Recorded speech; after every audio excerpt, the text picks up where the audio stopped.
আসসালামু আলাইকুম আমার ইউটিউব ভাই এবং বোনেরা, যে যেখান থেকে দেখছেন আমার ভিডিওটা। আজকে দেখুন একটা সুন্দর একটা প্রকৃতি এবং সুন্দর একটা মুহূর্ত। হিমেল বাতাস বইছে, মৌমাছি বা ভ্রমরা যেটা বলেন, ভ্রমর ফুল থেকে মধু সংগ্রহ করছে।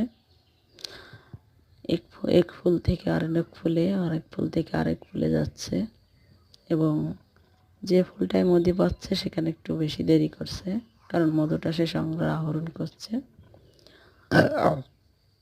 আর মধু